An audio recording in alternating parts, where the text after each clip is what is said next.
ಇಂದಿನ bachelor of public administration course 110ರ ನಗರ ಸ್ಥಳೀಯ ಆಡಳಿತ ಬ್ಲಾಕ್ 4 ಘಟಕ 11 ಸೇವೆ ವಿತರಣೆಯಲ್ಲಿ ನಗರ ಸ್ಥಳೀಯ ಸರ್ಕಾರದ ಪಾತ್ರದ 2ನೆಯ ಭಾಗವನ್ನು ಕಲಿಯುತ್ತಿದ್ದೇವೆ. ಇದಕ್ಕೆ ಮೊದಲು ನಾವು ಆಗಲೇ 11.0 ಇಂದ 11.5ರ ಪ್ಯಾರಾವರೆಗೆ ಹಿಂದಿನ ತರಗತಿಯಲ್ಲಿ ತಿಳಿದುಕೊಂಡಿದ್ದೇವೆ. ಈ ದಿನ ಇದರ 2ನೆಯ ಭಾಗವನ್ನು ತಿಳಿಯುತ್ತಿದ್ದೇವೆ. ಸಾಧಿಸಲು ನಗರಗಳನ್ನು ಪ್ರೇರೇಪಿಸಲು ಸಚಿವಾಲಯವು ಕಸ ಮುಕ್ತ ನಗರಗಳಿಗಾಗಿ ಸ್ಟಾರ್ ರೇಟಿಂಗ್ ಪ್ರೋಟೋಕಾಲ್ ಅನ್ನು ಪ್ರಾರಂಭಿಸಿದೆ. ಇದು ಏಕ ಮೆಟ್ರಿಕ್ ರೇಟಿಂಗ್ ವ್ಯವಸ್ಥೆಯಾಗಿದ್ದು ಘನ ತ್ಯಾಜ್ಯ ನಿರ್ವಹಣೆಯ 12 ನಿಯತಾಂಕಗಳನ್ನು ಆಧರಿಸಿದೆ. ಮೂಲ ಪ್ರತ್ಯೇಕತೆ, ಮನೆ ಮನೆಗೆ ಸಂಗ್ರಹಣೆ, ಬೃಹತ್ ತ್ಯಾಜ್ಯ ಉತ್ಪಾದಕಗಳ ಅನುಸರಣೆ, ದೈನಂದಿನ ಗುಡಿಸುವುದು, ತ್ಯಾಜ್ಯದ ವೈಜ್ಞಾನಿಕ ಸಂಸ್ಕರಣೆ, ಭೂಮಿ ತುಂಬುವುದು, ಪ್ಲಾಸ್ಟಿಕ್ ತ್ಯಾಜ್ಯ ನಿರ್ವಹಣೆ, ನಿರ್ಮಾಣ ಮತ್ತು ನೆಲ ಸಮ ತ್ಯಾಜ್ಯ, ನಾಗರಿಕರ ಕುಂದು ಕೊರತೆ ಪರಿಹಾರ ವ್ಯವಸ್ಥೆ ಇತ್ಯಾದಿ.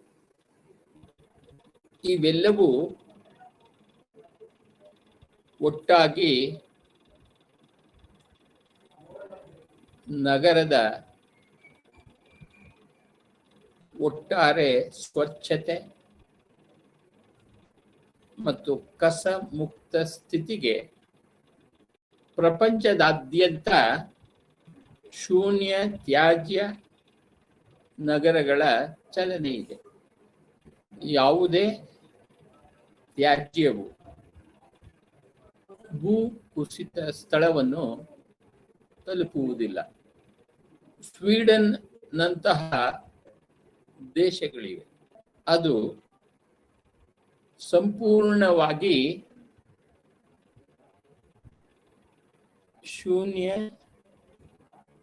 ತ್ಯಾಜ್ಯವಾಗಿದೆ ಮತ್ತು ತಮ್ಮ ಸ್ಥಾವರಗಳನ್ನು ಚಲಾಯಿಸಲು ಹೊರಗಿನಿಂದ ತ್ಯಾಜ್ಯವನ್ನು ಆಮದು ಮಾಡಿಕೊಳ್ಳಬೇಕು. ಎಜುಕೇಶನ್ ಇನ್ ಸಿಟೀಸ್, ನಗರಗಳಲ್ಲಿ ಶಿಕ್ಷಣ. ಪ್ರಾಥಮಿಕ ಶಿಕ್ಷಣವು ಆಯಾ ರಾಜ್ಯದ ಶಾಸನಗಳ ಪ್ರಕಾರ ಹೆಚ್ಚಿನ ಪುರಸಭೆಗಳ ಕಡ್ಡಾಯ ಕಾರ್ಯಗಳಲ್ಲಿ ಒಂದಾಗಿದೆ.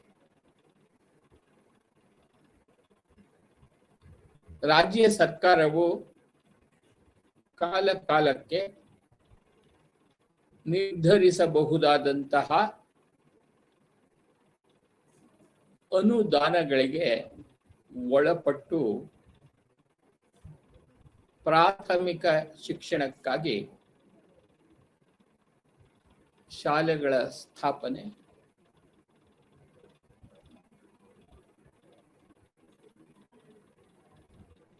ನಿರ್ವಹಣೆ ಮತ್ತು ಸಹಾಯವನ್ನು ಪುರಸಭೆಯ ಕಾಯ್ದೆಗಳು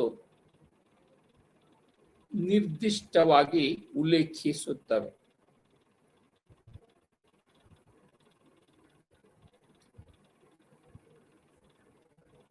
ಈ ಉಲ್ಲೇಖವು ಪ್ರಾಥಮಿಕ ಶಿಕ್ಷಣಕ್ಕಾಗಿ ಶಾಲೆಗಳ ಸ್ಥಾಪನೆ ಮತ್ತು ನಿರ್ವಹಣೆ ಮತ್ತು ನೆರವು ಹೊರತುಪಡಿಸಿ ಸಾಂಸ್ಕೃತಿಕ ಮತ್ತು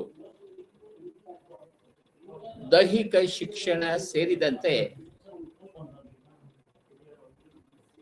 ಶಿಕ್ಷಣದ ಮುಂದುವರಿಕೆಯನ್ನು ಒಳಗೊಂಡಿದೆ.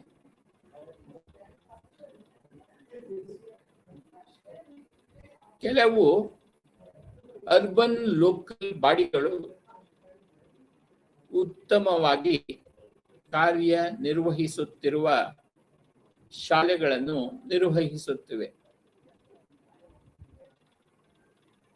12ನೇ ಶೆಡ್ಯೂಲ್ ಶಿಕ್ಷಣವನ್ನು ಒಂದು ವಿಷಯವಾಗಿ ಪಟ್ಟಿ ಮಾಡಿಲ್ಲ ಎಂಬುದನ್ನು ಇಲ್ಲಿ ಉಲ್ಲೇಖಿಸಬಹುದು. ಉದಾಹರಣೆಗೆ ಡಿಎಂಸಿ ಕಾಯ್ದೆ 1957, ತಿದ್ದುಪಡಿ ಕಾಯ್ದೆ 1993 ಸೆಕ್ಷನ್ 42 ಪ್ರಕಾರ ಎಲ್ಲ ವಯಸ್ಸಿನ ಮಕ್ಕಳಿಗೆ ಉಚಿತ ಮತ್ತು ಕಡ್ಡಾಯ ಪ್ರಾಥಮಿಕ ಶಿಕ್ಷಣವನ್ನು ಒದಗಿಸುವುದು. ದಕ್ಷಿಣ ದೆಹಲಿಯ ಮುನಿಸಿಪಲ್ ಕಾರ್ಪೊರೇಷನ್ನ ಕಡ್ಡಾಯ ಕಾರ್ಯವಾಗಿದೆ. 5 ರಿಂದ 11 ವರ್ಷಗಳು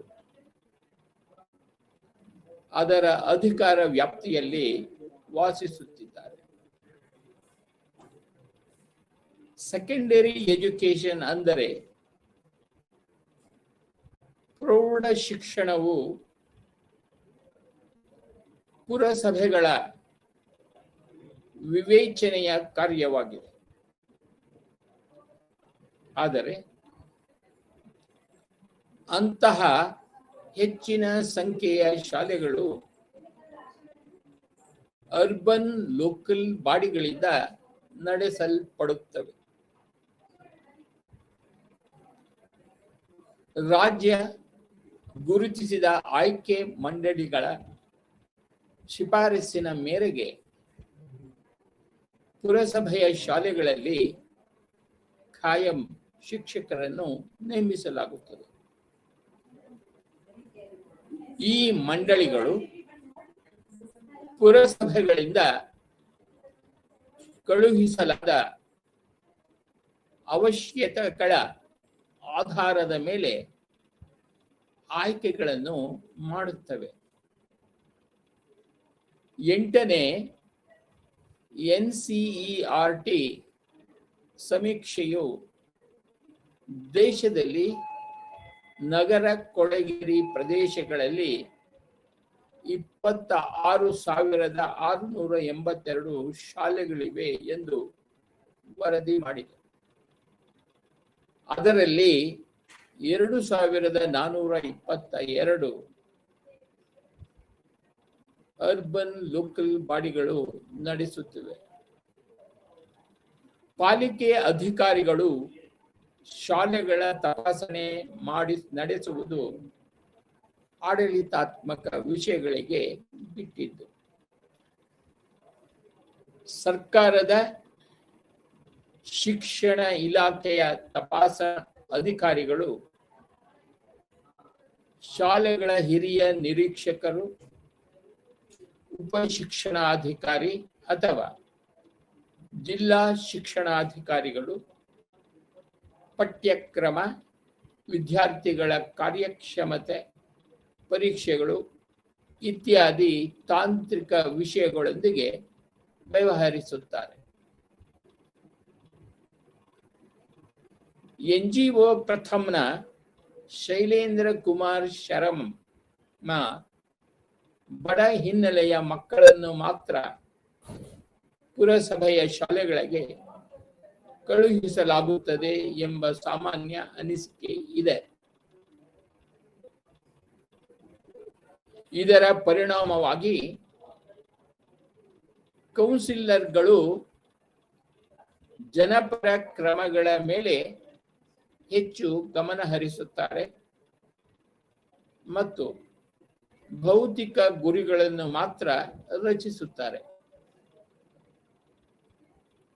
ಹೀಗೆ ಮಹಾನಗರ ಪಾಲಿಕೆಯ ವರದಿಗಳು ಮಧ್ಯಾಹ್ನದ ಊಟಕ್ಕೆ ಖರ್ಚು ಮಾಡುವ ಹಣ,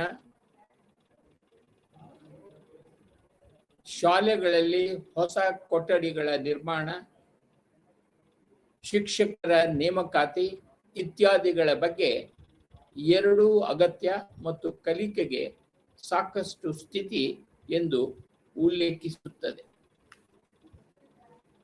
ಶೈಕ್ಷಣಿಕ ಮೇಲ್ವಿಚಾರಣೆ ಅಥವಾ ಮಕ್ಕಳ ಪ್ರಗತಿಯನ್ನು ಟ್ರ್ಯಾಕ್ ಮಾಡುವ ಮೂಲಕ ಗುಣಮಟ್ಟದ ಶಿಕ್ಷಣವನ್ನು ಖಚಿತಪಡಿಸಿಕೊಳ್ಳುವುದು ವ್ಯವಸ್ಥೆಯ ಕಾರ್ಯಸೂಚಿಯಲ್ಲಿ ತುಂಬಾ ಹೆಚ್ಚಿಲ್ಲ. ಜಟಿಲತೆಯನ್ನು ಪ್ರೇರೇಪಿಸುವುದು ಶಿಕ್ಷಕರು ಮತ್ತು ಇತರ ಶೈಕ್ಷಣಿಕ ಸಿಬ್ಬಂದಿಗಳು ಇತರ ಯಾವುದೇ ಸರ್ಕಾರಿ ನೌಕರರಂತೆ ತಮ್ಮ ಜವಾಬ್ದಾರಿಗಳನ್ನು ಪೂರೈಸುವಲ್ಲಿ ಹೆಚ್ಚು ಗಮನ ಹರಿಸುತ್ತಾರೆ.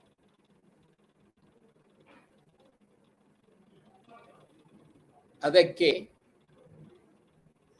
ಆಯಾ ಶಾಸನಗಳಲ್ಲಿ ತಿದ್ದುಪಡಿ ಬೇಕಾಗಬಹುದು. ವಾಸ್ತವವಾಗಿ ಬೃಹನ್ ಮುಂಬೈ ಮುನಿಸಿಪಲ್ ಕಾರ್ಪೊರೇಷನ್ 3-4 ವರ್ಷಗಳಲ್ಲಿ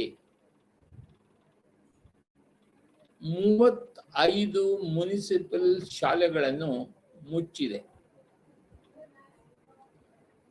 ಏಕೆಂದರೆ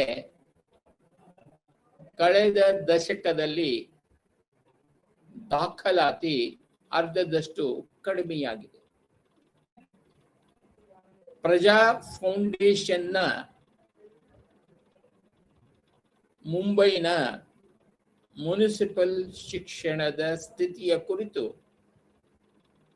ಶ್ವೇತಪತ್ರಿಕೆ ಡಿಸೆಂಬರ್ 2017 ಪುರಸಭೆಯ ಶಿಕ್ಷಣದ ಬಗ್ಗೆ ವ್ಯಾಪಕವಾದ ಅತೃಪ್ತಿ ಇದೆ ಎಂದು ಉಲ್ಲೇಖಿಸುತ್ತದೆ.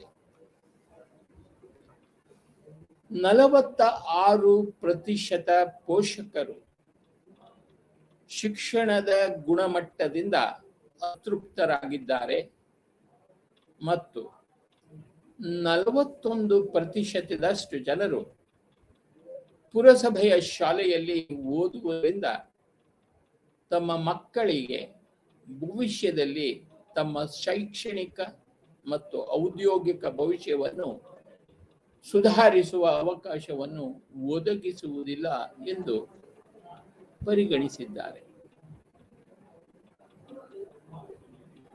ಪರೀಕ್ಷೆಯ ಫಲಿತಾಂಶಗಳು ಇದನ್ನು ತೋರಿಸಿವೆ.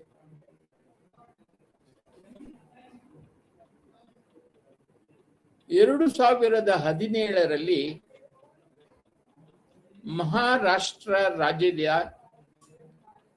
ಮಾಧ್ಯಮಿಕ ಶಾಲಾ ಪ್ರಮಾಣ ಪತ್ರ ಪರೀಕ್ಷೆಯಲ್ಲಿ 69% ಬಿಎಂಸಿ ಶಾಲೆಯ ವಿದ್ಯಾರ್ಥಿಗಳು ಉತ್ತೀರ್ಣರಾಗಿದ್ದಾರೆ. ಆದರೆ 92% ಖಾಸಗಿ ಶಾಲಾ ವಿದ್ಯಾರ್ಥಿಗಳು ಉತ್ತೀರ್ಣರಾಗಿದ್ದಾರೆ. ಪ್ರಜಾ ಶ್ವೇತಪತ್ರದ ಪ್ರಕಾರ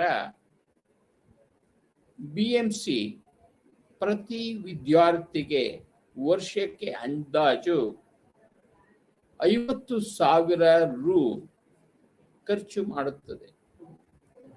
ದೆಹಲಿಯ ಮುನಿಸಿಪಲ್ ಕಾರ್ಪೊರೇಷನ್ಗಳು, ದೆಹಲಿ ಕಂಟೋನ್ಮೆಂಟ್ ಬೋರ್ಡ್ ಮತ್ತು ನವದೆಹಲಿ ಮುನಿಸಿಪಲ್ ಕೌನ್ಸಿಲ್ ಕಾನೂನು ನಿಬಂಧನೆಗಳು ಅನುಮತಿ ನೀಡಿದರೆ ಮತ್ತು ಸಾಕಷ್ಟು ಹಣದ ವೇಳೆ ನಡೆಸುತ್ತಿರುವ ಶಾಲೆಗಳನ್ನು ಸ್ವಾಧೀನಪಡಿಸಿಕೊಳ್ಳಲು ಸಿದ್ಧ ಎಂದು ದೆಹಲಿ ಶಿಕ್ಷಣ ನಿರ್ದೇಶನಾಲಯ ಅಫಿಡವಿಟ್ನಲ್ಲಿ ತಿಳಿಸಿದೆ.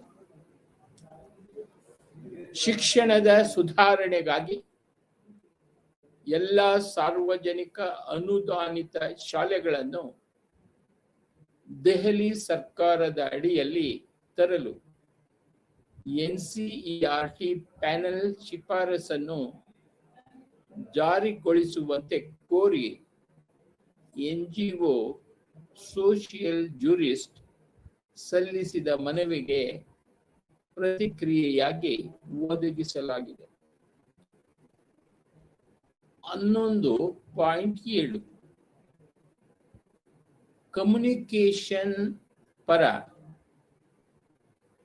Communication for effective service delivery,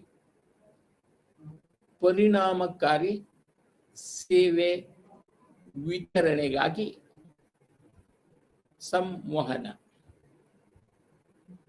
ನಾಗರಿಕರು ಸೇವೆಗಳನ್ನು ಸ್ವೀಕರಿಸುವವರಾಗಿದ್ದಾರೆ ಮತ್ತು ಆದ್ದರಿಂದ ಅವರ ನಿರೀಕ್ಷೆ ಮತ್ತು ತೃಪ್ತಿಯ ಮಟ್ಟವನ್ನು ತಿಳಿಯಲು ಅರ್ಬನ್ ಲೋಕಲ್ ಬಾಡಿಗಳು ಎಂಬ ಸೇವಾ ಪೂರೈಕೆದಾರರಿಂದ ಅವರೊಂದಿಗೆ ಪರಿಣಾಮಕಾರಿ ಸಂವಹನ ಸಂಪರ್ಕಗಳನ್ನು ಅಭಿವೃದ್ಧಿಪಡಿಸುವ ಅಗತ್ಯವಿದೆ. ನಗರವನ್ನು ಸ್ಮಾರ್ಟ್ ಮಾಡುವುದು ನಾಗರಿಕರ ತೊಡಗಿಸಿಕೊಳ್ಳುವಿಕೆಯೇ ಹೊರತು ಮೂಲ ಸೌಕರ್ಯವಲ್ಲ ಎಂದು ಹೇಳಲಾಗುತ್ತದೆ. ಇದು ಅವರಲ್ಲಿ ಮಾಲೀಕತ್ವದ ಪ್ರಜ್ಞೆಯನ್ನು ಹುಟ್ಟುವ ನಿವಾಸಿಗಳು ಮತ್ತು ಅರ್ಬನ್ ಲೋಕಲ್ ಬಾಡಿ ನಡುವೆ ನಂಬಿಕೆಯನ್ನು ನಿರ್ಮಿಸುತ್ತದೆ. ಎಲ್ ಸಾಲ್ವಡಾರ್ನ ನೆಜಾಪಾ ಪುರಸಭೆಯಲ್ಲಿ ನಾಗರಿಕರನ್ನು ತೊಡಗಿಸಿಕೊಳ್ಳಲು ಪುರಸಭೆಯ ಸರ್ಕಾರವು ಸ್ಥಳೀಯ ಎನ್ಜಿಡಿಗಳೊಂದಿಗೆ ಪಾಲುದಾರಿಕೆಯನ್ನು ಹೊಂದಿದೆ. ಇದರ ಪರಿಣಾಮವಾಗಿ ಅದರ ನಿವಾಸಿಗಳಿಗೆ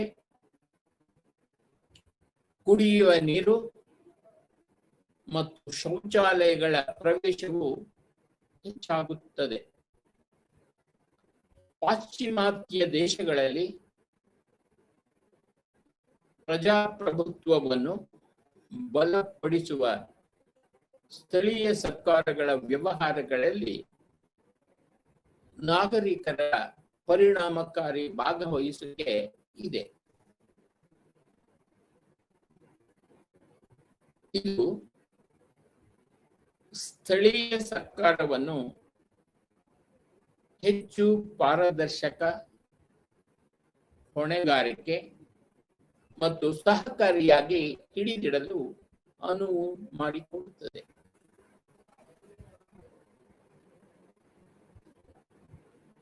ಪೋಪೆ 2010 4 ವಿಧಾನಗಳನ್ನು ಒಳಗೊಂಡಿರುವ ಭಾಗವಹಿಸುವಿಕೆಯ ಮಾದರಿಯನ್ನು ಪ್ರಸ್ತಾಪಿಸಿ.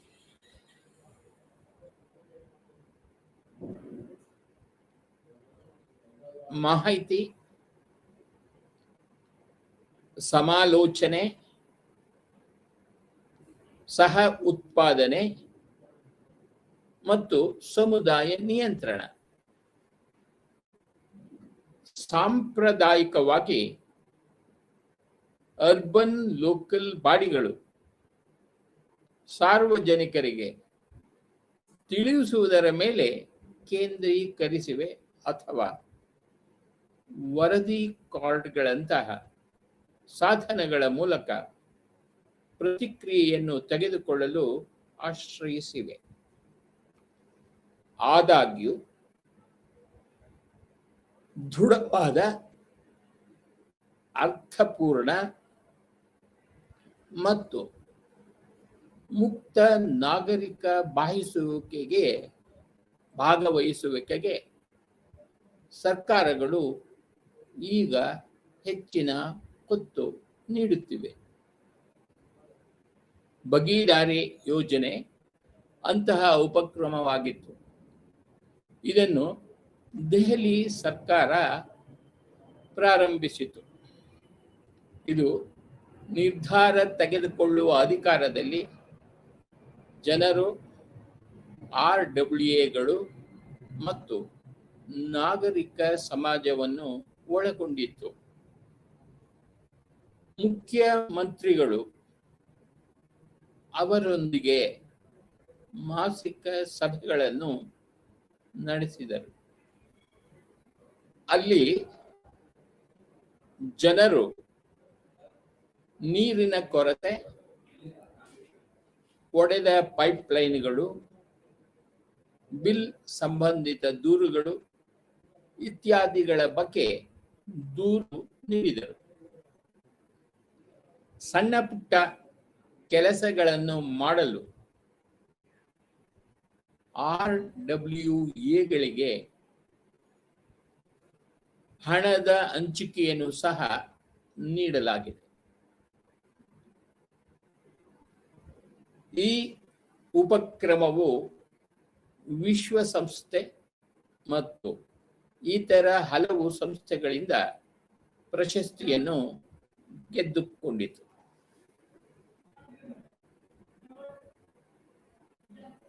JNNURM ಅಡಿಯಲ್ಲಿ ನಗರ ಅಭಿವೃದ್ಧಿ ಯೋಜನೆಗಳನ್ನು ಸಿದ್ಧಪಡಿಸುವ ಪ್ರಕ್ರಿಯೆಯ ಅವಿಭಾಜ್ಯ ಅಂಗವಾಗಿ ನಾಗರಿಕರನ್ನು ಒಳಗೊಂಡಿರುವ ಮಧ್ಯಸ್ಥಗಾರರ ಸಮಾಲೋಚನೆಗಳನ್ನು ಮಾಡಲಾಯಿತು. ಸಮುದಾಯ ಸಹಭಾಗಿತ್ವ, ಕಾನೂನು ಮತ್ತು ಸಾರ್ವಜನಿಕ ಬಹಿರಂಗಪಡಿಸುವಿಕೆಯ ಕಾನೂನಿನಂತಹ ಅದರ ಅಡಿಯಲ್ಲಿ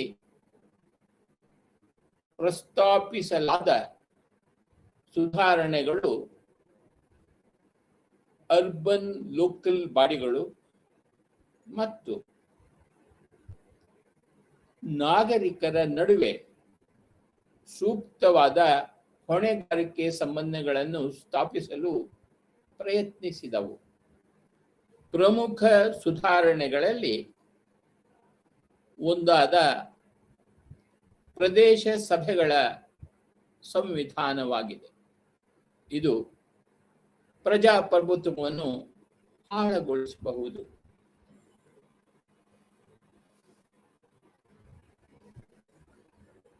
ಸ್ಮಾರ್ಟ್ ಸಿಟೀಸ್ ಮಿಷನ್ ಮತ್ತು ಅಮೃತ್ ಅಡಿಯಲ್ಲಿ ಪ್ರಕ್ರಿಯೆಯನ್ನು ಮುಂದುವರಿಸಲಾಗಿದೆ. ವಿಶೇಷವಾಗಿ ಮೊಬೈಲ್ ಆಧಾರಿತ ಉಪಕರಣ ಮೂಲಕ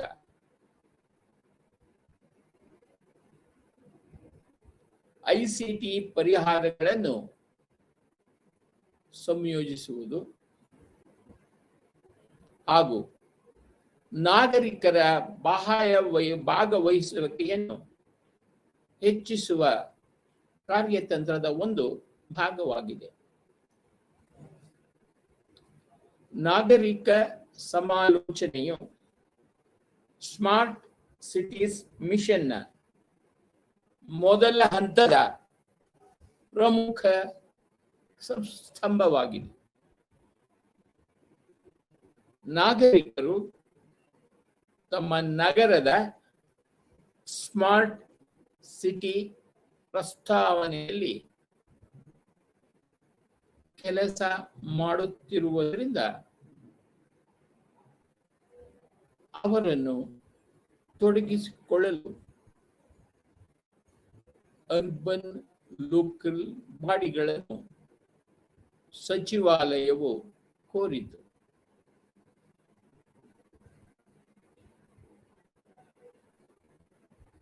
ಮುನಿಸಿಪಲ್ ಸರ್ಕಾರಗಳು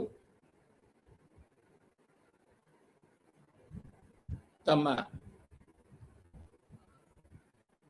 ಆನ್ಲೈನ್ ಚಟುವಟಿಕೆಗಳಿಗೆ ಅವರ ನಗರಗಳಲ್ಲಿ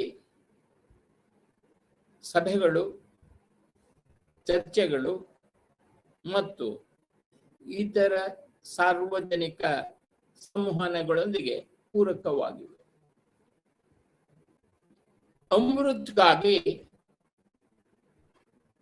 ಸೇವಾ ಮಟ್ಟದ ಇಂಪ್ರೂವ್ಮೆಂಟ್ ಪ್ಲಾನ್ ನಲ್ಲಿ ಯೋಜನೆಗಳ ವೇಳಾಪಟ್ಟಿಯನ್ನು ವಲಯಗಳು, ಅರ್ಬನ್ ಲೋಕಲ್ ಬಾಡಿಗಳಲ್ಲಿನ ಎಲ್ಲ ಯೋಜನೆಗಳ ಸಂಭವನೀಯ ವೆಚ್ಚಗಳ ಬಗ್ಗೆ ನಾಗರಿಕರಿಗೆ ತಿಳಿಸಿದ ನಂತರ ಅವರೊಂದಿಗೆ ಸಮಾಲೋಚಿಸಬೇಕಾಗುತ್ತದೆ. ನಗರ ಯೋಜನೆ ಮತ್ತು SLIP ಅಭಿವೃದ್ಧಿಯು RWAಗಳು, ತೆರಿಗೆ ಪಾವತಿದಾರರ ಸಂಘಗಳು, ಹಿರಿಯ ನಾಗರಿಕರು, ಚೇಂಬರ್ ಆಫ್ ಕಾಮರ್ಸ್ ಮತ್ತು ಇಂಡಸ್ಟ್ರೀಸ್, ಸ್ಲಂ ನಿವಾಸಿಗಳ ಸಂಘಗಳ ಗುಂಪುಗಳಂತಹ ವೈವಿಧ್ಯಮಯ ಜನರು ಮತ್ತು ಜನರ ಗುಂಪುಗಳನ್ನು ಒಳಗೊಂಡಿರುವ ನಾಗರಿಕ ಸಮಾಲೋಚನಾ ಸಭೆಗಳ ಮೂಲಕ ಸಾಧಿಸಲು ಜನರು ಚಾಲಿತವಾಗಿರಬೇಕಾಗುತ್ತದೆ. ಈ ಸಮಾಲೋಚನೆಗಳ ಸಮಯದಲ್ಲಿ ತಿಳುವಳಿಕೆಯುಳ್ಳ ನಿರ್ಧಾರಗಳನ್ನು ತೆಗೆದುಕೊಳ್ಳಲು ಮತ್ತು ನವೀನ ಪರಿಹಾರಗಳನ್ನು ರಚಿಸಲು ಸಾಧ್ಯವಾಗುವಂತೆ ಉತ್ತಮ ಅಭ್ಯಾಸಗಳು ಮತ್ತು ಸೂಕ್ತವಾದ ಸ್ಮಾರ್ಟ್ ಪರಿಹಾರಗಳ ವಿವರಗಳನ್ನು ನಾಗರಿಕರೊಂದಿಗೆ ಹಂಚಿಕೊಳ್ಳಲು ಪ್ರಸ್ತಾಪಿಸಲಾಗಿದೆ. ಸಮಾಲೋಚನೆಗಳ ಸಮಯದಲ್ಲಿ ನಾಗರಿಕರಿಗೆ ಹಣಕಾಸಿನ ಯೋಜನೆ ವೆಚ್ಚ ಮತ್ತು ಬಾಹ್ಯ ನಿಧಿಗಳ ಅಗತ್ಯತೆ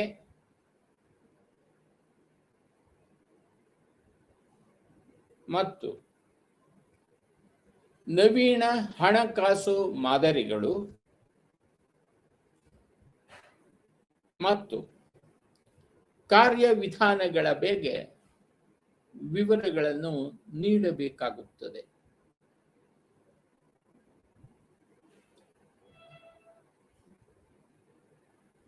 ಮೂಲಭೂತ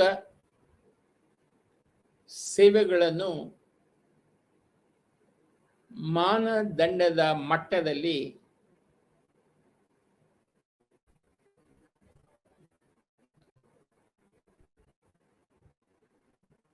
ಕಡಿಮೆ ವೆಚ್ಚದಲ್ಲಿ ಮತ್ತು ಕಡಿಮೆ ಸಂಪನ್ಮೂಲ ಬಳಕೆಯಲ್ಲಿ ಒದಗಿಸುವ ಸವಾಲನ್ನು ನಾಗರಿಕರೊಂದಿಗೆ ಹಂಚಿಕೊಳ್ಳಬೇಕಾಗುತ್ತದೆ. ಉದಾಹರಣೆ 1, SBMU ಅಡಿಯಲ್ಲಿ ಮನೆಯ ಎಲ್ಲಾ ಸದಸ್ಯರಿಂದ IHHL ಬಳಕೆಯನ್ನು ಖಚಿತಪಡಿಸಿಕೊಳ್ಳಲು ಸಮುದಾಯ ತೊಡಗಿಸಿಕೊಳ್ಳುವಿಕೆಗಾಗಿ ಮಾರ್ಗಸೂಚಿಗಳನ್ನು ಮಾಡಿದ್ದಾರೆ. ಈ ಪ್ರೋಗ್ರಾಂ ಮತ್ತು ಈ ನಿರ್ದಿಷ್ಟ ಘಟಕವು ಜನಸಂಖ್ಯೆಯನ್ನು ತಲುಪುತ್ತದೆ ಮತ್ತು ಯೋಜನೆಗಳನ್ನು ನೀಡುತ್ತದೆ ಎಂದು ಖಚಿತಪಡಿಸಿಕೊಳ್ಳುವುದು ಗುರಿಯಾಗಿದೆ.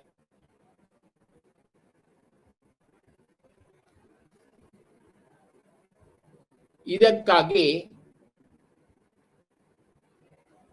ಅರ್ಬನ್ ಲೋಕಲ್ ಬಾಡಿಗಳು ಸಮುದಾಯವು ತಿಳುವಳಿಕೆಯನ್ನು ಪಡೆಯುವುದನ್ನು ಖಚಿತಪಡಿಸಿಕೊಳ್ಳಬೇಕು. ಕರ್ತವ್ಯ ಪಾಲಕರು ಸಮುದಾಯದ ಆದ್ಯತೆಗಳು ಮತ್ತು ಅಗತ್ಯಗಳೊಂದಿಗೆ ತೊಡಗಿಸಿಕೊಳ್ಳುತ್ತಾರೆ ಮತ್ತು ಅನುಷ್ಠಾನಕಾರರು ಸಕಾಲಿಕ ಮತ್ತು ಅರ್ಥಪೂರ್ಣ ರೀತಿಯಲ್ಲಿ ತಲುಪಿಸಲು ಸಮರ್ಥರಾಗಿದ್ದಾರೆ. ಇವರುಗಳು ಸೂಚಿಸಲಾದ ಕ್ರಮಗಳೆಂದರೆ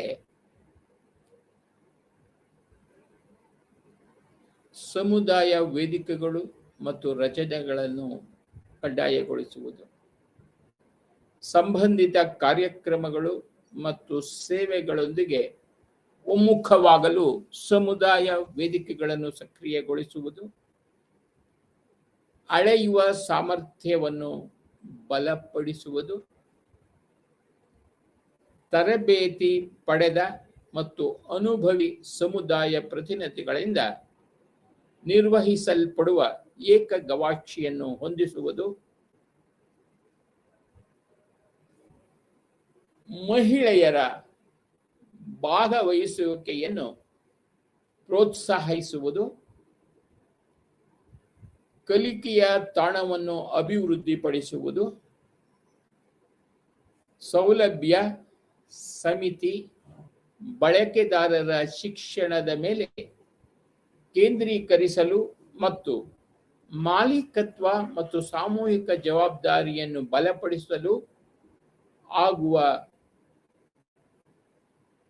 ಖರ್ಚನ್ನು ನೋಡುವುದು, ಆರೈಕೆ ಮತ್ತು ಬೆಂಬಲ ಸಮಿತಿ ಹೆಚ್ಚು ದುರ್ಬಲ ಕುಟುಂಬಗಳಿಗೆ ಅಥವಾ ಸಮುದಾಯ ಶೌಚಾಲಯ ಬ್ಲಾಕ್ಗಳ ಅಸಮಂಜಸ ಬಳಕೆದಾರರನ್ನು ತಲುಪಿಸುವುದು, ಯುವಕರು ಮತ್ತು ಇತರ ಸ್ವಯಂ ಸೇವಕರೊಂದಿಗೆ ಸಂವಹನ ಗುಂಪಿನ ಮೂಲಕ ಸಕ್ರಿಯಗೊಳಿಸುವ ವಾತಾವರಣವನ್ನು ಖಚಿತಪಡಿಸಿಕೊಳ್ಳಲು ಸಂಬಂಧ ಮತ್ತು ಪರಿಸರ ಬಲವರ್ಧನೆ ಸಮಿತಿಯನ್ನು ನೇಮಿಸುವುದು,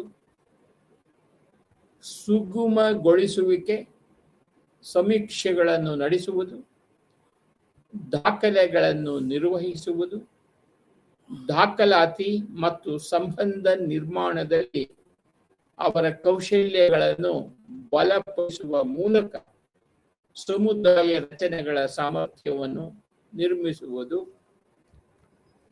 ಹೀಗೆ ಉದಾಹರಣೆ 2 SWM ಗಾಗಿ ಪರಿಣಾಮಕಾರಿ ಸಮುದಾಯ ತೊಡಗಿಸಿಕೊಳ್ಳುವಿಕೆಗಾಗಿ ಈ ಕೆಳಗಿನ ಹಂತಗಳನ್ನು ಸಲಹೆ ಮಾಡಲಾಗುತ್ತದೆ.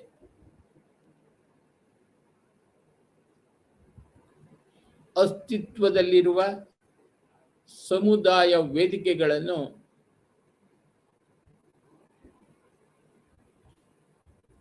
Self help groups, community CBOs ಮತ್ತು NULM ಸದಸ್ಯರು ಅಭಿವೃದ್ಧಿಪಡಿಸಿ ಮತ್ತು ಬಲಪಡಿಸುವುದು, ಸಮುದಾಯ ಅನುಕೂಲಕರನ್ನು ಗುರುತಿಸಿ ಮತ್ತು ಸಮಸ್ಯೆಯ ಬಗ್ಗೆ ಅವರಿಗೆ ಮಾರ್ಗದರ್ಶನ ನೀಡುವುದು, ಸಮುದಾಯದ ಸಾಂಸ್ಕೃತಿಕ ಸಂವೇದನೆಗಳನ್ನು ಗಮನದಲ್ಲಿಟ್ಟುಕೊಂಡು IEC ಪರಿಕರಗಳನ್ನು ಅಭಿವೃದ್ಧಿಪಡಿಸಿ ಮತ್ತು ಸಮುದಾಯದಿಂದ ಸೃಜನಶೀಲ ಜನರನ್ನು ಸೇರಿಸಿಕೊಳ್ಳುವುದು,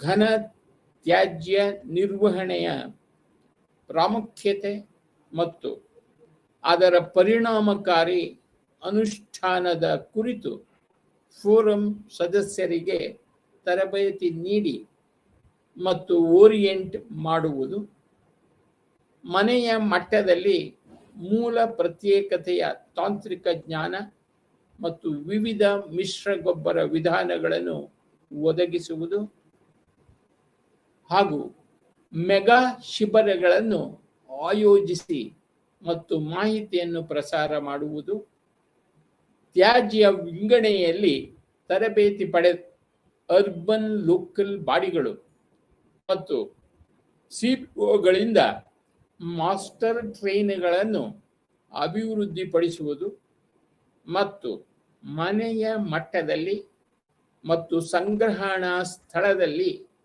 ಕಸದ ಪ್ರತ್ಯೇಕತೆಯನ್ನು ಖಚಿತಪಡಿಸಿಕೊಳ್ಳುವುದು ಸಮುದಾಯದ ನಿರಂತರ ಸಜ್ಜುಗೊಳಿಸುವಿಕೆಗೆ ಮತ್ತು ಶಿಕ್ಷಣವನ್ನು ಸುಗಮಗೊಳಿಸುವುದು.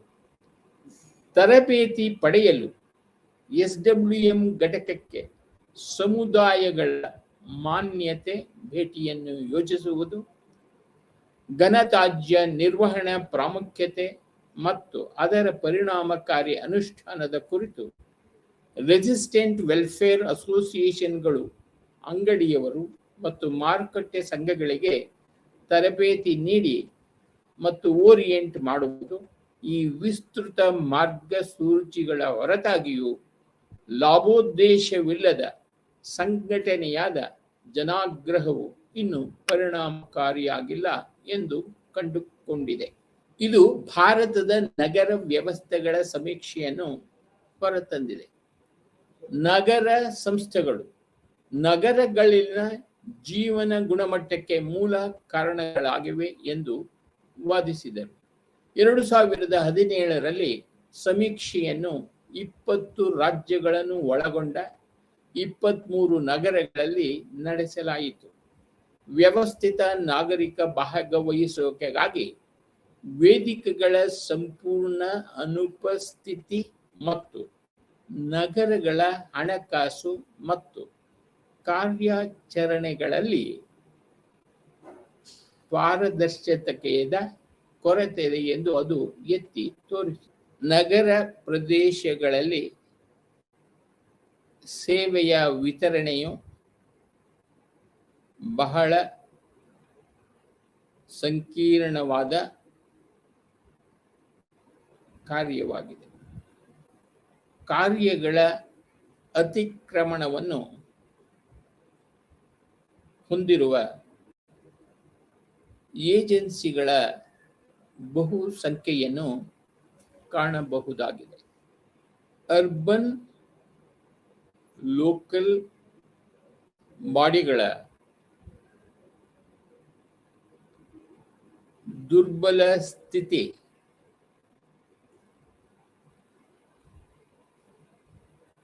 ಸಣ್ಣ ಅರ್ಬನ್ ಲೋಕಲ್ ಬಾಡಿಗಳಲ್ಲಿನ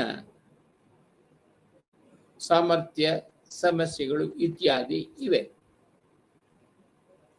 ಈ ಸವಾಲುಗಳನ್ನು ಜಯಿಸಬೇಕಾಗಿದೆ.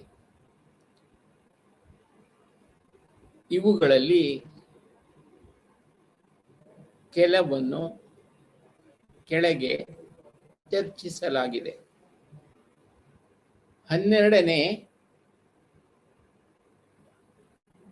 ಪಂಚವಾರ್ಷಿಕ ಯೋಜನೆ ದಾಖಲೆಯು ನಗರ ಪ್ರದೇಶಗಳಲ್ಲಿನ ನೀರಿನ ಬೇಡಿಕೆ ಮತ್ತು ಪೂರೈಕೆಯನ್ನು ಅಂದಾಜು ಮಾಡುವ ಪ್ರಸ್ತುತ ವ್ಯವಸ್ಥೆಯು ಮೂಲಭೂತವಾಗಿದೆ ಮತ್ತು ಕಳಪೆ ಲೆಕ್ಕಪತ್ರ ಮತ್ತು ಕಳಪೆ ಯೋಜನೆಗೆ ಕಾರಣವಾಗುತ್ತದೆ ಎಂದು ಎತ್ತಿ ತೋರಿಸಿದೆ. ದೊಡ್ಡ ನಗರಗಳಲ್ಲಿ ಪರಿಸ್ಥಿತಿಯು ಸ್ವಲ್ಪ ಮಟ್ಟಿಗೆ ಉತ್ತಮವಾಗಿದ್ದರೂ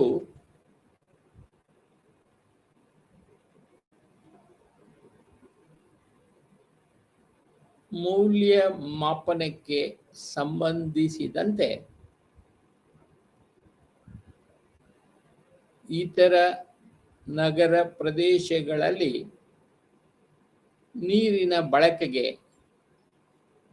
ಅಗತ್ಯವಾದ ಡೇಟಾವನ್ನು ಪಡೆಯಲು ನೀತಿಯ ಮಧ್ಯಸ್ಥಿಕೆಯ ಅಗತ್ಯವಿದೆ. 12ನೇ ಯೋಜನೆ ಪಂಚವಾರ್ಷಿಕವು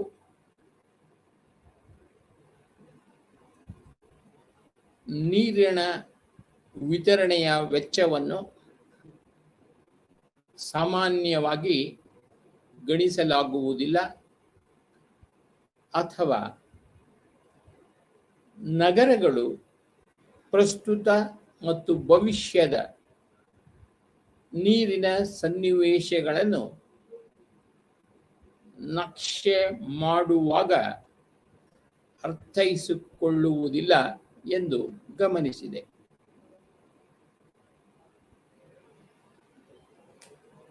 ಹೆಚ್ಚಿನ ನಗರಗಳು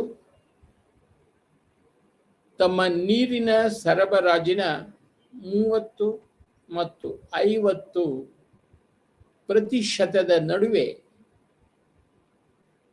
ಎಲ್ಲಿಯಾದರೂ ಖರ್ಚು ಮಾಡುತ್ತವೆ ಎಂದು ಡಾಟಾ ಪ್ರತಿಬಿಂಬಿಸುತ್ತದೆ. ನೀರನ್ನು ಪಂಪ್ ಮಾಡಲು ವಿದ್ಯುತ್ ಶಕ್ತಿಗಾಗಿ ಖಾತೆಗಳನ್ನು ಮಾಡಬೇಕಾಗುತ್ತದೆ. ಸಮುದಾಯ ಭಾಗವಹಿಸುವಿಕೆ ಕಾನೂನು ನಾಗರಿಕರಿಗೆ ಮಾಹಿತಿಯನ್ನು ಬಹಿರಂಗಪಡಿಸುವ ಮೂಲಕ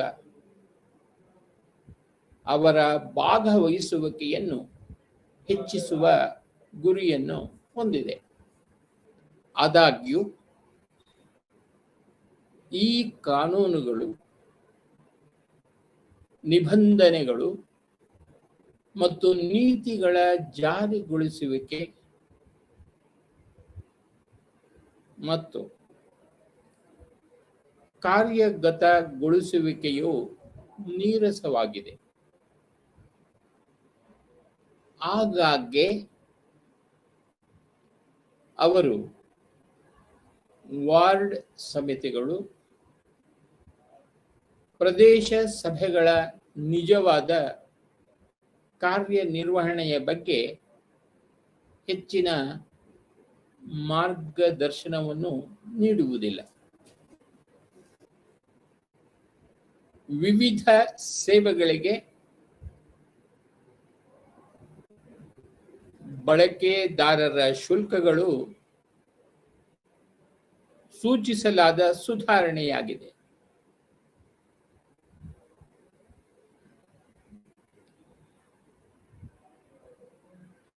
ಇದು ಅರ್ಬನ್ ಲೋಕಲ್ ಬಾಡಿಗಳಿಗೆ ಕನಿಷ್ಠ ಆಪರೇಷನ್ ಅಂಡ್ ಮೇಂಟೆನೆನ್ಸ್ ವೆಚ್ಚಗಳನ್ನು ಮರುಪಡೆಯಲು ಸಹಾಯ ಮಾಡುತ್ತದೆ. ಆದರೆ ಚುನಾಯಿತ ಪ್ರತಿನಿಧಿಗಳು ಮತ ಕಳೆದುಕೊಳ್ಳುವ ಭೀತಿಯಿಂದ ಆ ಕೆಲಸ ಮಾಡಲು ಹಿಂದೇಟು ಹಾಕುತ್ತಿದ್ದಾರೆ. ಅನೇಕ ನಗರಗಳಲ್ಲಿನ RWAಗಳು ರೋಮಾಂಚಕವಾಗಿದ್ದರೂ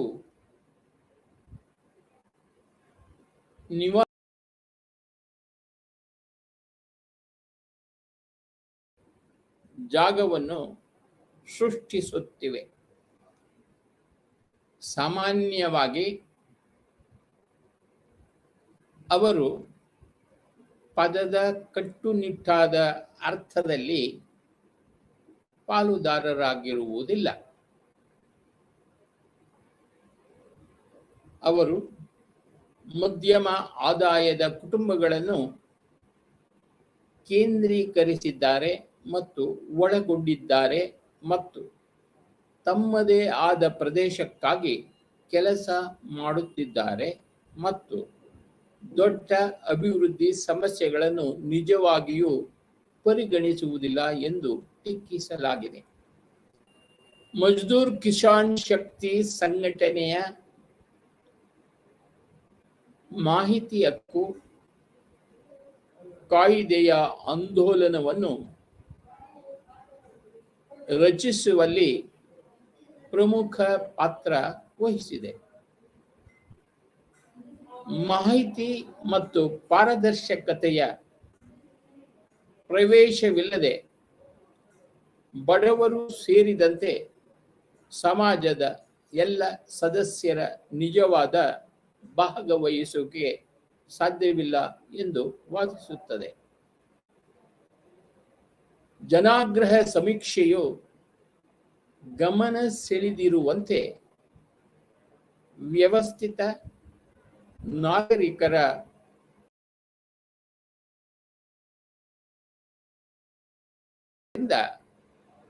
ಸೇವೆಯ ವಿತರಣೆಯು ಪರಿಣಾಮ ಬೀರುವ ಸಾಧ್ಯತೆ ಇದೆ. ನಗರದಲ್ಲಿ ಶೈಕ್ಷಣಿಕ ಸೇವೆಯನ್ನು ಒದಗಿಸುವಲ್ಲಿ ಏಜೆನ್ಸಿಗಳ ಬಹು ಸಂಖ್ಯೆ ಇದೆ. ಭಾರತದಲ್ಲಿನ ನಗರ ಸ್ಥಳೀಯ ಸಂಸ್ಥೆಗಳು ಅಂದರೆ ಅರ್ಬನ್ ಲೋಕಲ್ ಬಾಡಿಗಳು ಪ್ರಸ್ತುತ ಕ್ಷಿಪ್ರ ನಗರೀಕರಣದಿಂದ ಎದುರಾಗುವ ಸವಾಲುಗಳನ್ನು ಎದುರಿಸುವ ಸಾಮರ್ಥ್ಯವನ್ನು ಹೊಂದಿಲ್ಲ. JNNURM ಮಿಷನ್ನ ಅವಧಿಯನ್ನು ನಿರ್ದಿಷ್ಟವಾಗಿ ಸಾಮರ್ಥ್ಯ ನಿರ್ಮಾಣಕ್ಕಾಗಿ 2 ವರ್ಷಗಳವರೆಗೆ ವಿಸ್ತರಿಸಲು ಇದು ಒಂದು ಕಾರಣವಾಗಿತ್ತು. ದೇಶದಲ್ಲಿನ ನಗರ ಯೋಜನೆಗಳ ಮೇಲೆ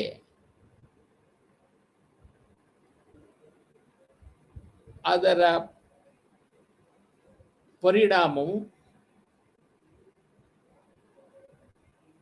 ತಮ್ಮ ಪ್ರದೇಶಗಳಲ್ಲಿ ಮೂಲಭೂತ ಸೇವೆಗಳನ್ನು ಒದಗಿಸಲು ಸಾಧ್ಯವಾಗಿಲ್ಲ ಎಂದು ಪ್ರತಿಬಿಂಬಿಸುತ್ತದೆ. ಇದನ್ನು ತುರ್ತಾಗಿ ಪರಿಹರಿಸಬೇಕಾಗಿದೆ ಮತ್ತು ಅರ್ಬನ್ ಲೋಕಲ್ ಬಾಡಿಗಳ ಸಾಮರ್ಥ್ಯವನ್ನು ಬಲಪಡಿಸಬೇಕಾಗುತ್ತದೆ. ಸಾಮರ್ಥ್ಯ ವೃದ್ಧಿಯು ಈಗ ಎಲ್ಲ ಕಾರ್ಯಕ್ರಮಗಳ ಅವಿಭಾಜ್ಯ ಅಂಗವಾಗಿದೆ ಎಂದು ಉಲ್ಲೇಖಿಸಬಹುದು.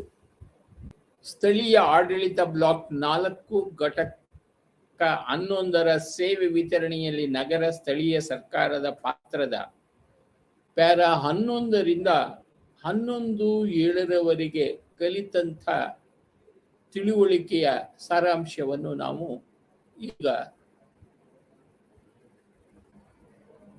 ಕಲಿಯುತ್ತಿದ್ದೇವೆ. ನಗರೀಕರಣ ಅನಿವಾರ್ಯ ಎನ್ನುತ್ತಾರೆ ತಜ್ಞರು. ಐತಿಹಾಸಿಕ ಮಾಹಿತಿಯು ಶೀಘ್ರದಲ್ಲೇ ಅಥವಾ ನಂತರ ಹೆಚ್ಚಿನ ಜನಸಂಖ್ಯೆಯು ನಗರ ಪ್ರದೇಶಗಳಲ್ಲಿ ವಾಸಿಸುತ್ತದೆ ಎಂದು ಸೂಚಿಸುತ್ತದೆ. ಗೌರವಯುತ ಜೀವನವು ಮೂಲಭೂತ ಕನಿಷ್ಠ ಮಾನದಂಡಗಳ ಸೇವೆಗಳ ಅಗತ್ಯವಿರುತ್ತದೆ. ಅವುಗಳನ್ನು ಒದಗಿಸಲು ಅರ್ಬನ್ ಲೋಕಲ್ ಬಾಡಿಗಳನ್ನು ಕಡ್ಡಾಯಗೊಳಿಸಲಾಗಿದೆ. ಆದರೆ ಸಂಪನ್ಮೂಲಗಳ ಸಾಮರ್ಥ್ಯ ಮತ್ತು ಲಭ್ಯತೆ ಮಾತ್ರ ಸಮಸ್ಯೆಯಾಗಿದೆ. ವಾಸ್ತವವಾಗಿ ಜನಸಂಖ್ಯೆಯು ಏಳಿಗೆಯಾಗುತ್ತಿದ್ದಂತೆ ಅದರ ನಗರ ಸರ್ಕಾರವು ಇತರ ಸೇವೆಗಳನ್ನು ಸಹ ಒದಗಿಸಬೇಕೆಂದು ನಿರೀಕ್ಷಿಸುತ್ತದೆ. ಅದು ಮಹತ್ವಾಕಾಂಕ್ಷೆಯಾಗಿರುತ್ತದೆ. ವಿವಿಧ ಕಾರ್ಯಕ್ರಮಗಳ ಅಡಿಯಲ್ಲಿ ವಿವಿಧ ಕ್ರಮಗಳ ಮೂಲಕ ಅವರ ಸಬಲೀಕರಣವನ್ನು ಕೈಗೊಳ್ಳಲಾಗುತ್ತಿದೆ. ಆದಾಗ್ಯೂ ಕಾರ್ಯನಿರ್ವಹಣೆಯು ಹೊಣೆಗಾರಿಕೆಯ ಕಾರ್ಯವಿಧಾನವನ್ನು ಅವಲಂಬಿಸಿರುತ್ತದೆ. ಅಲ್ಲಿ ಚುನಾಯಿತ ಪ್ರತಿನಿಧಿಗಳು ಮತ್ತು ಅಧಿಕಾರಿಗಳು ಕಾರ್ಯನಿರ್ವಹಣೆಯ ಕಾರಣವನ್ನು ವಿವರಿಸಲು ಕರೆಯಬಹುದು. ಈ ನಿಟ್ಟಿನಲ್ಲಿ ನಾಗರಿಕರು ಇಡೀ ಉಪಕರಣದ ಮೇಲೆ ಒತ್ತಡ ಹೇರಲು ಸಾಧ್ಯವಾದರೆ ಸರಿಯಾದ ಸಮಯದಲ್ಲಿ ರಾಜಕೀಯ ಇಚ್ಛಾಶಕ್ತಿಯನ್ನು ಪರೀಕ್ಷಿಸಲಾಗುತ್ತದೆ. ಇದರೊಂದಿಗೆ ನಾವು BPAC 110 ನಗರ ಸ್ಥಳೀಯ ಆಡಳಿತ ಬ್ಲಾಕ್ 4 ಘಟಕ 11 ಸೇವೆ ವಿತರಣೆಯಲ್ಲಿ ನಗರ ಸ್ಥಳೀಯ ಸರ್ಕಾರದ ಪಾತ್ರ ಪಾಠವನ್ನು ಪೂರ್ಣಗೊಳಿಸಿದ್ದೇವೆ. ಎಲ್ಲರಿಗೂ ನಮಸ್ತೆ.